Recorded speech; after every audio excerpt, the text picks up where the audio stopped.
Bruno, aujourd'hui on va parler de la pêche au slug, pêche du bar au slug. Une des pêches qu'on doit pratiquer le plus, nous, sur l'année, je pense. Ouais. Et puis une des techniques qui vous fera prendre des poissons tout au long de l'année, quoi. Même si pendant l'année, il y aura des techniques qui vont être peut-être un peu supérieures quand tu auras la présence de sardines, par exemple, clochard, etc. Mais la présence de lançon est là tout au long de l'année, quasiment sur toutes nos côtes. C'est vraiment une technique qui nous fait prendre du poisson tout le temps. Ouais, c'est clair. Et puis moi, ça me fait plaisir là parce que ça fait une grosse dizaine d'années qu'on pêche comme ça. C'est une pêche qui était pratiquée pas mal par les compétiteurs et certains pêcheurs un peu éclairés. Et là, j'ai l'impression que depuis 2-3 ans, là, il y a vraiment beaucoup de monde qui s'y met. Et c'est sympa parce que moi, c'est une de mes pêches préférées. Donc, c'est toujours intéressant de voir que ça prend. Et il y a un moment, on se disait, mais tout le monde pêche au shad, quoi. Ouais, tout le monde pêche au shad, qu'est-ce qu'ils font, quoi. Il y a d'autres trucs qui existent et c'est bon, c'est parti, quoi.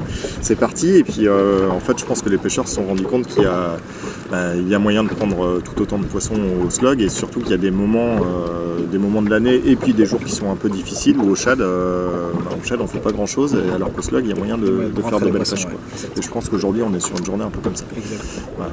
Depuis ce matin là on a pris un peu de poissons en surface, pic d'activité, puis après c'est voilà, les poissons corrects, les moins petits on les a pris au slug, donc voilà, et puis je pense qu'on va en prendre d'autres. Mais donc voilà, c'est sympa de voir que ça prend un peu et du coup on fait une petite vidéo. On en avait fait une sur la pêche au leurre de surface l'année dernière, une autre sur la pêche au shad en linéaire et on a d'autres thèmes à aborder et voilà, là, cette fois-ci c'est pêche au slug. pêche au slug. Donc le slug, pour ceux qui ne connaîtraient pas. Donc le slug, c'est la bête. C'est une petite bête qui ressemble à un lançon en fait. C'est un leurre souple dépourvu d'appendice caudal tout simplement. Voilà. Donc on n'a pas de queue comme sur un shad. Voilà. Ce qui n'empêchera pas, on va l'expliquer, de pouvoir émettre des vibrations, etc. Voilà. C'est plus discret quand même. C'est plus discret, voilà. Ouais. C'est plus discret, ça claquera un peu moins dans l'eau. Voilà. On est sur une forme typique lançon. On va essayer d'avoir une forme imitative de celui-ci, quoi. Voilà. On va peut-être passer les tailles. Quelle taille on utilise? Principalement du 4 et du 5 pouces, voilà. Moi je joue très rarement en dessous de 4 pouces. Ouais, moi j'en mets même pas du tout. Je t'ai vu un jour avec. Je devais t'énerver là. Mais non, en dessous de 4 pouces c'est très très rare et puis c'est parce que ce qu'on vous conseille. 4-5 pouces c'est les grands classiques. Après si on veut aller chercher des gros poissons ou à un moment de l'année où on sait qu'ils mangent des gros lançons, voilà. Pourquoi pas passer sur des tailles supérieures. Il y a des leurres, tu vois, les dot crawlers, gros dot crawlers, même le Giant Layer, ça pêche très bien. Donc ça peut être intéressant dans une optique de prendre un très gros poisson ou vraiment sur une zone où vous voyez qu'il y a des lançons de plus de 20 cm. Bon là, il faudra adapter la taille. Mais en général, 4-5 pouces, c'est très bien. Ouais. En tête plombée, la principale, SV67. Ouais. La Bachillette, parce qu'elle a une forme qui va vraiment correspondre tous les types de slug, tous les types de slug, et puis ça va être vraiment dans le prolongement du leurre. On va pas casser sa nage, on va avoir quelque chose de cohérent aussi. Et puis il y a toutes les tailles en plus, toutes les tailles, 2,5 g, 50 grammes, donc vraiment on va pouvoir couvrir toutes les profondeurs, toutes les zones. Et puis la VJ36, lorsque vous allez pêcher des endroits peu profonds couverts de roches, ou alors des endroits de laminaires, des endroits de sargasses, dans les herbiers, c'est vraiment la tête qui va vous permettre de pêcher propre dans des milieux très encombrés. Monter en texan. Pareil, ça existe de 2,5 g jusqu'à 14 g, donc on va pouvoir vraiment répondre à tout type de situation tout simplement. Les leurres, on parlait un peu de... nous on a sélectionné 3 modèles. On a sélectionné 3 modèles, il n'y a pas que ceux-là, mais c'est ceux avec lesquels on pêche le plus et on prend le plus de poissons. Bon, on va démarrer par le premier, le X-Layer, donc leurre de chez Megabass qui a un petit peu plus de 12 ans, qui prend toujours autant de poissons, donc voilà, qu'on utilise toujours autant. Donc leurre gorgé d'attractant en masse avec un petit rattle en queue, voilà, pour émettre un peu plus de bruit, quoi, voilà. Le deuxième, le One Up Slug, donc comme son grand frère, qui est pourvu d'une jointure, qui va avoir un avantage par rapport à d'autres slugs, c'est qu'il va être capable de nager en linéaire ou sur des tractions. On y reviendra après. Donc voilà. Et le roi des pêches difficiles. Voilà. Quand vous allez déceler du poisson et que vous arrivez à les prendre avec rien du tout, descendez ça et ce sera la rançon du succès. Voilà. Le Hasdong, c'est un leurre qui est un peu particulier parce que on va pas couvrir énormément de terrain avec. C'est pas un leurre qui attire les poissons de très loin, il n'a pas de rattle, il vibre moins que le One-Off Slug. C'est pas un leurre de prospection. Donc, voilà, il faut être sûr qu'il y a du poisson sur la zone et il faut pêcher doucement à proximité des poissons. Si vous passez un Hasdong à 10 mètres des poissons, ils le verront pas, ils le détecteront pas, ils iront pas le chercher. Par contre, si vous savez exactement où sont les poissons, que vous avez une petite zone qui fait peut-être la taille d'un terrain de tennis, là vous savez qu'il y a des poissons, vous insistez doucement sur cette zone-là, et là c'est le meilleur leurre pour ces pêches. Après, on va peut-être passer... Parle-nous des montages du X-Layer, parce qu'on a souvent ces questions-là, à savoir dans quel sens on le monte. Je dirais qu'il n'y a pas de sens à proprement dit, on va pouvoir le monter aussi bien côté plat en dessous ou côté plat au-dessus. Là, je vais le monter côté plat en dessous, c'est la façon dont moi je l'utilise le plus souvent. Voilà. Alors, je vais vous expliquer pourquoi. Le fait d'avoir le mets-plat sur le dessous, ça va ralentir la descente. Donc ça va. Regarde ce que tu fais. Il y a des sternes en train de plonger. Regarde. Soit la vidéo, on dira pêcher après. Ça va me permettre en fait de ralentir la descente, sachant que les barres prennent 90% du temps à la descente de votre leurre, et surtout par aspiration, ça va lui permettre d'aspirer plus facilement votre leurre. Ça, c'est la première des raisons. La deuxième des raisons, c'est qu'en fait, sur un layer, vous avez toujours le dos qui est donc si on admet que le côté plat reste le dos plus foncé que le ventre. Quand un poisson regarde en fait en surface, il voit toujours une face claire, une zone claire, voire blanchâtre. Quand il regarde le fond, il voit toujours une zone sombre, voire verdâtre, noirâtre, mais enfin quelque chose de sombre. Le mimétisme de la nature veut que les lançons, pour éviter de se faire manger par tous les prédateurs, ont un dos foncé et un ventre clair. Et moi, je vais jouer le côté inversion de ce système mimétique, c'est-à-dire que je vais présenter une phase foncée sur une phase claire, donc sur un ciel clair pour que mon poisson puisse le détecter, et inversement, je vais présenter un ventre clair sur un fond foncé, tout simplement pour que mon bar, encore une fois, puisse le détecter plus facilement. Nickel. Toi, Nico, parle de l'autre façon de le monter avec les techniques de pêche qui lui vont bien aussi. Alors moi, je le monte de temps en temps dans l'autre sens. Je vais le faire.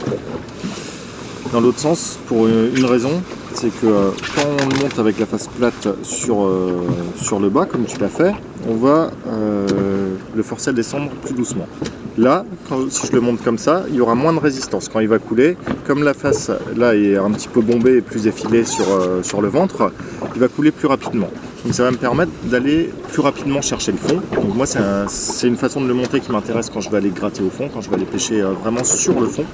Et ça va être intéressant parce que le fait de le monter comme ça, du coup il descend plus vite, et ça veut dire que je vais pouvoir descendre en grammage. Je vais pouvoir trouver le fond avec des grammages inférieurs. Et sur le bar, c'est vraiment intéressant d'avoir des petits grammages quand on peut, essayer de trouver la limite à laquelle on peut descendre et pêcher proprement. Et le bar, en fait, c'est un poisson qui aspire cette proie. Donc si on a, là, c'est une proie avec la tête plombée qui fait 13 cm, un peu comme ça. On a 7 grammes, le leurre doit en faire 6. Voilà, on a 13 grammes. 13 grammes aussi. 13 cm, 13 grammes, c'est à peu près la norme pour une proie, pour un lançon, pour un petit éperlan, un truc comme ça. Voilà, donc le bar, il s'attend, quand il va attaquer ce leurre, il s'attend à aspirer une proie qui fait ce poids-là, cette densité-là. Si jamais j'avais 30 grammes ici, il ouvrirait la gueule, parce que l'aspiration, c'est ça, c'est quand il ouvre la gueule, ça fait un appel d'eau. Et du coup, il ouvrirait la gueule, mais les 30 et quelques grammes de l'ensemble ne rentreraient pas complètement au fond de la gueule comme il s'y attend. Donc ça veut dire qu'on aurait un poisson qui prendrait le leurre par le bout des lèvres, et souvent on raterait les touches, voire on les sentirait pas de temps en temps. Le fait de pêcher plus léger permet d'avoir des touches un peu plus marquées, et puis de prendre plus de poissons, ce qui est le but. Du coup, voilà, le choix de la face bombée sur le bas permet de descendre plus rapidement et donc d'alléger les grammages. Voilà, si on pêche au fond. Globalement, je dirais sur des pêches au fond assez lentes à gratter, face bombée en bas, et sur des pêches plus entre deux eaux ou un peu plus dynamiques, face plate sur le bas. C'est ça. Voilà. On va parler un peu des cannes. Ouais, alors on va essayer d'avoir des cannes selon les techniques de pêche qu'on va utiliser avec les slugs, entre 2 10 on va dire minimum, et 2,30. Voilà. Donc Usuellement, on utilise beaucoup des cannes de 2,20, 2,30, voilà, surtout pour des pêches derrière le bateau. Par contre, moi personnellement, sur des pêches dynamiques, canne basse, comme je le ferais avec un leurre de surface, j'utilise beaucoup des cannes de 2,10, ça me donne une réactivité très intéressante et puis ça ne me gêne pas non plus pour le maniement au bord de l'eau, tout simplement. Moi, je fais tout avec une 2,20. De 21 pour être exact. Mais voilà, oui, le standard c'est ça. En dessous de 2,10, voilà, on va avoir des cannes un peu trop courtes, on va pas avoir assez d'amplitude sur les animations. Au-dessus de 2,30, on va perdre un petit peu en contrôle et en confort. Donc voilà, 2,10, 2,30. Et en dessous de 2,10, vous allez fermer votre angle aussi. C'est-à-dire que votre fluoro ou votre tresse va arriver avant votre leurre sur le poisson. Voilà. Ça aussi, ça sera gênant. Puis sur des pêches à longue distance, où on a un petit peu de mou dans la bannière, avec une canne de 1,90 m ou 2 m par exemple, on va manquer un petit peu d'amplitude au ferrage aussi. C'est-à-dire que voilà, quand on lance un ferrage, la première partie c'est pour résorber la bannière et la deuxième partie c'est vraiment pour le ferrage. Planter, et avec une canne d'1,90, vous faites que la première partie, vous résorbez la bannière et on sort un peu le poisson et décroché. Alors qu'avec une 2,20, une 2,30, voilà, il y a de quoi lui mettre et puis on fait un ferrage efficace, quoi. Donc ouais, pour les tailles des cannes, c'est ça, 2,10, 2,30 c'est parfait. Et puis en puissance, après ça va dépendre des zones où vous pêchez, des grammages que vous utilisez. Là sur des pêches avec des leurres de 4-5 pouces comme on pratique ici, là on est sur les Glénans dans le Finistère Sud où il y a peu de courant, mais il y a des endroits assez profonds où on peut pêcher jusqu'à 20 mètres assez régulièrement ici. Donc nous on utilise des cannes, des 7-28, c'est parfait. Maintenant sur des zones où il y a un peu plus de courant, où on plongera un peu plus, on peut passer sur une 10-35. Ouais, c'est ça. Voilà. Pourquoi pas 15-40.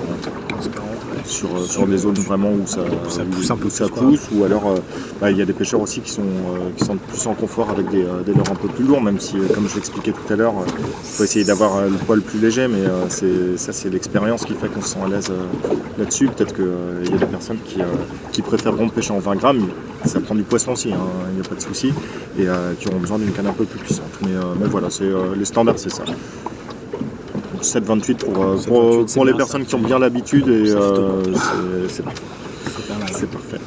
On va parler un peu moulinet, tresse, enfin moulinet, ça dépendra de la canne. Ça dépendra de la canne, ça va rester c'est des 2005 qu'on utilise. Voilà. Tresse. Tresse, moi j'utilise des PE 0,8. Voilà. Parce que toujours pour le même problème de finesse, quoi. Il y aura moins de prise à l'eau, donc moins de ventre, donc toujours besoin de moins charger en grammage pour être voilà. De plus, sur les pêches comme ça, quand on fait des pêches finesse, nous ça nous arrive très régulièrement de pêcher en 4-6 livres en fluoro. Donc de toute façon on ne peut pas monter non plus énormément en tresse pour avoir un raccord à une jonction qui soit cohérente. Et puis voilà à peu près, enfin en tout cas pour moi. Moi j'utilise la PE1, la taille au-dessus. Après y a pas, la différence n'est pas monstrueuse entre ces deux-là. Ce qui est sûr c'est que sur des pêches au slug comme ça, on va dire PE1, 2, ça commence vraiment là, on commence à perdre en performance et il faut surtout pas au-dessus, quoi. Ouais, déjà PE1, 2 c'est un peu gros. C'est un peu gros.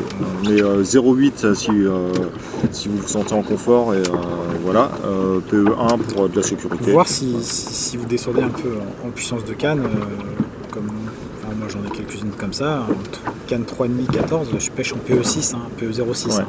Faut pas avoir peur, il n'y a pas de problème, c'est adapté, au contraire, voilà, vous allez encore descendre. Voilà. Après, il faut la canne adaptée. C'est toujours un ensemble de choses. Ouais. Voilà, fluorocarbone. Déjà, on parlait de tresse. Nous, on pêche en tresse.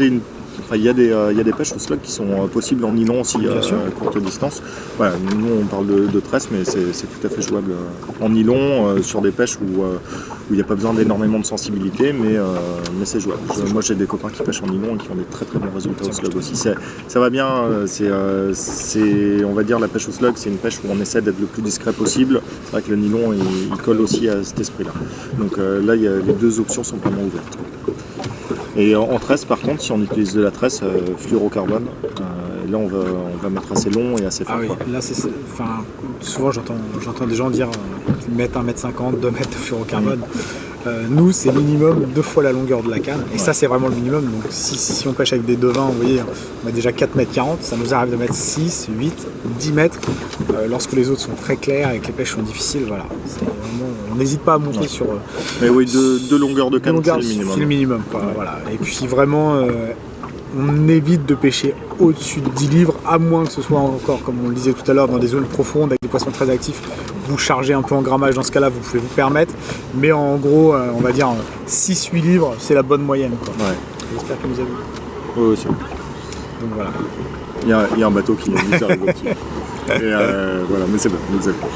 Donc ouais, non, c'est 6-8 livres, ouais, c'est ce qui passe, par quoi. Ça, c'est très bien. Et agrafe? Non, surtout pas.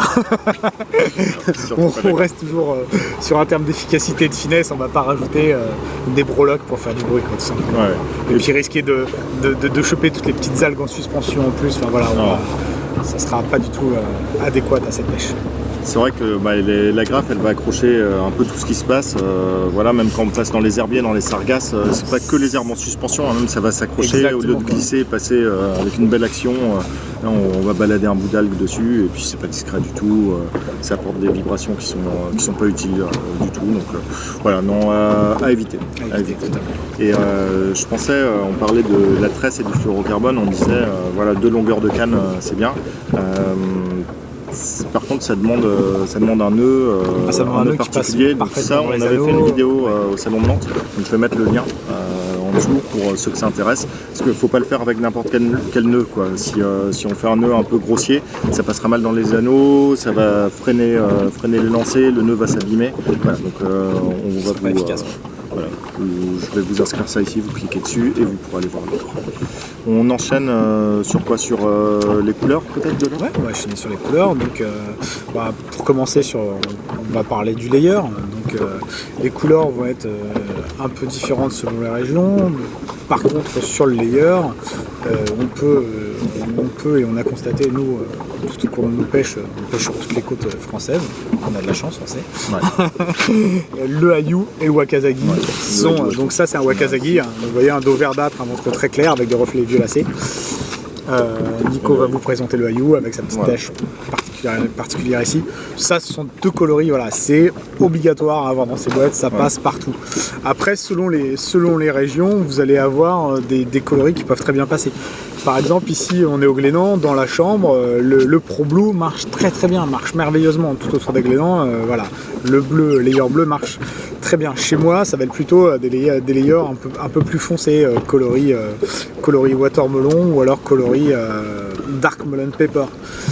Si on prend le cas, on va énumérer un petit peu les coloris de layer, par exemple le cas de Belle-Île, où il y a régulièrement une belle houle, les coloris blancs et les coloris blancs et bleus fonctionnent très très bien, quoi. Voilà.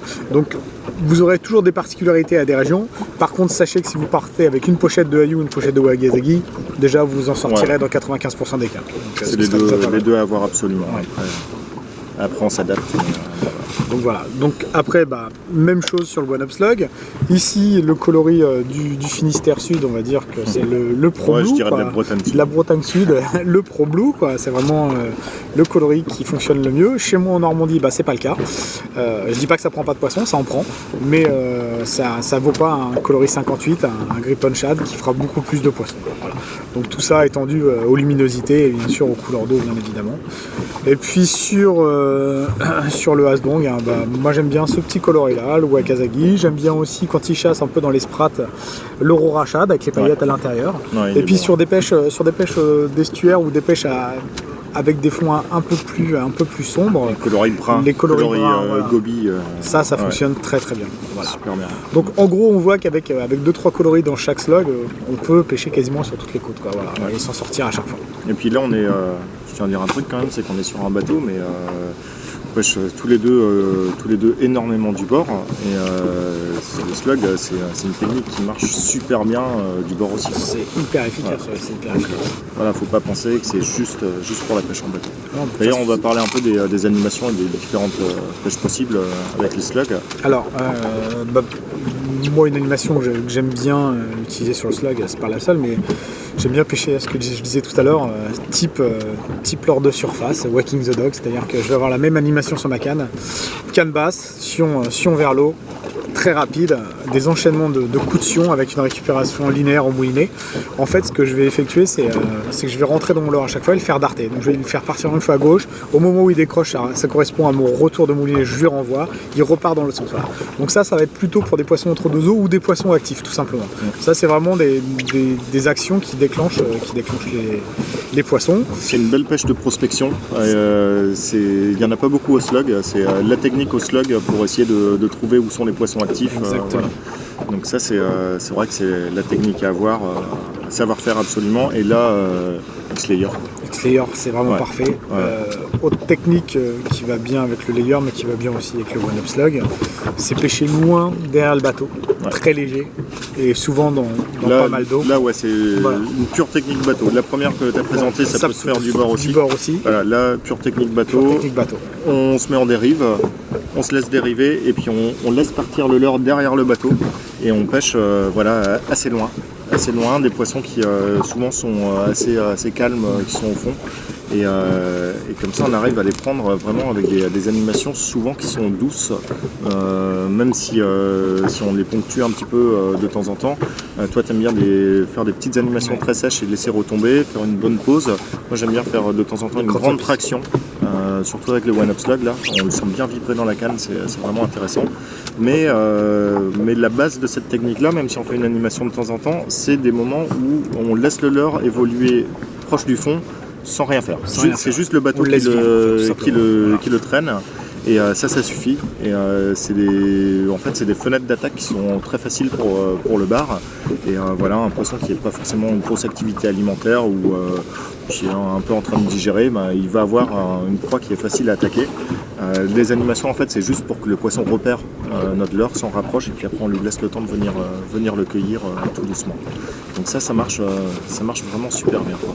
Surtout dans les fonds, on va dire à partir de 12 mètres, entre 12 et 25 mètres, c'est vraiment ça. Qui est très très bonne. Et après sur des fonds moins importants, on peut aller jusqu'à 15 mètres, mais moi il y a une autre technique que j'aime bien et que je pratique aussi beaucoup du bord, ce qu'on appelle la pêche à gratter. Donc la pêche à gratter, tout simplement, ça consiste à lancer son leurre, à le laisser tomber au fond.